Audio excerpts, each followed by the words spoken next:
Right, evening everybody. It's Monday, 15th of February, day after Valentine's Day. Hope you had a suitably romantic, fun-filled day yesterday.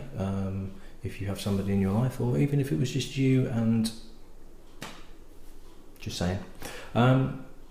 So, what am I going to do tonight? Tonight I am going to do another 2 drams because I've got to catch up a little bit.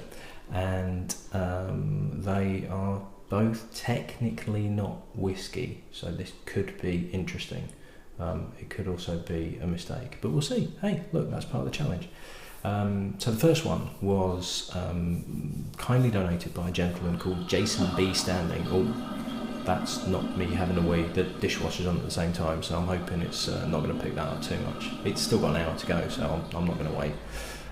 Anyway, this was donated by a guy called Jason B. Standing at the Malt Maniacs and Friends group on Facebook. So if you've got any interest in whiskey at all, or you want to find out a little bit more, they're a cracking bunch. I've only just found out they existed.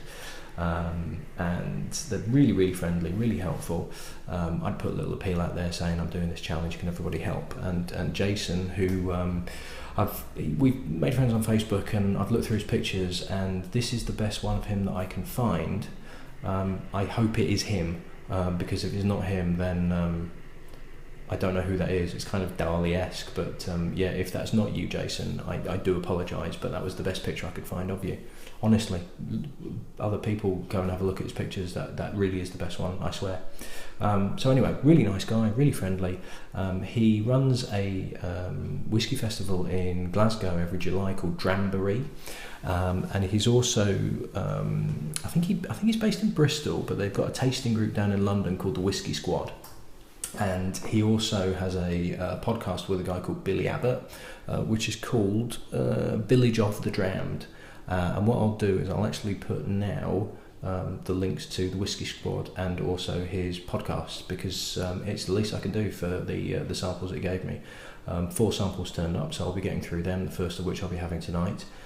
He stresses that it wasn't his idea for me to have this one and try it. Hello. What? Being rudely interrupted by my wife. It's shocking behaviour. If it's not the dishwasher, it's my wife. Yeah, he stresses it wasn't his idea to have this. It was mine, but he sent it. I didn't even ask for it. I didn't even know he had it, but we'll see how it goes. So it came in literally a wee sample pot like that, and it is called Bagpiper from India, which is a blended whiskey.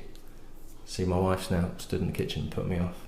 She's going to start making faces in a minute. Now, the thing to bear in mind with Indian whiskey, and I think I touched on this when I did the Amaret the other day, but Indian whiskey is made with a combination of malt whiskey and then spirit derived from not grain or barley, but molasses.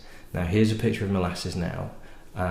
If you Google search molasses, and that's the first thing that comes up on the image search, it does not look like a particularly attractive thing to be making any kind of spirit from.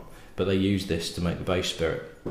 But because it's not made from any kind of grain, in the EU and the rest of the world, you can't actually sell it as whiskey.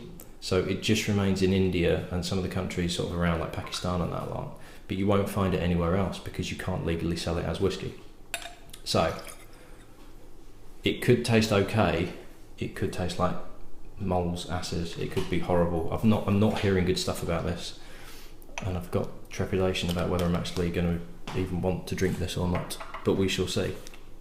So it's was launched in 1976 and it's owned by a company called United Spirits, who are owned by Diageo, who have basically got their hand in the Indian market, which is huge. I mean, this in 2010 was Bagpiper was the 7th largest selling spirit by volume in the world, because there's such a huge market, because there's so many people out there.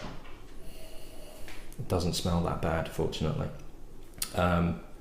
Apparently they also were the first to introduce whiskey in Tetra Paks, which is basically your cardboardy, plasticky milk cartons, which sounds really attractive.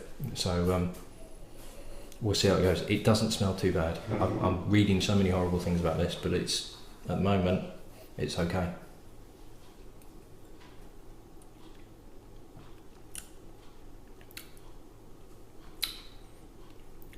It's all right. It's kind of spirity, like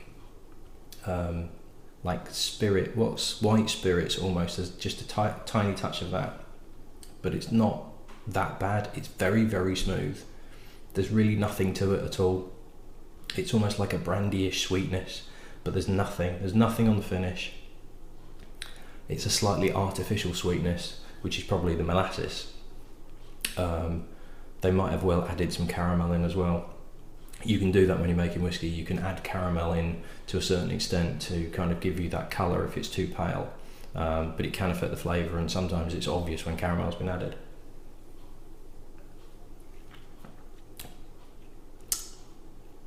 There is nothing to it at all. It's 42.8% as well, and it tastes less than 40%. There's very little of anything to it. It's not offensive.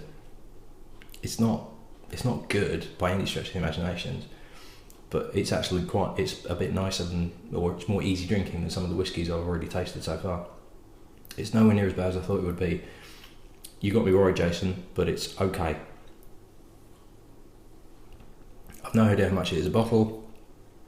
I'm guessing not a lot, because I don't think there's much production values that go into that, but it's okay. I can see why it's really popular and really a big seller, because there's nothing to it, and I think it's mixed a lot as well. Well, that's done. That's a relief. The next one could be really bad, but that was okay. Right, I'll rinse everything out and then we'll do the next one. Yeah, no, it's all right.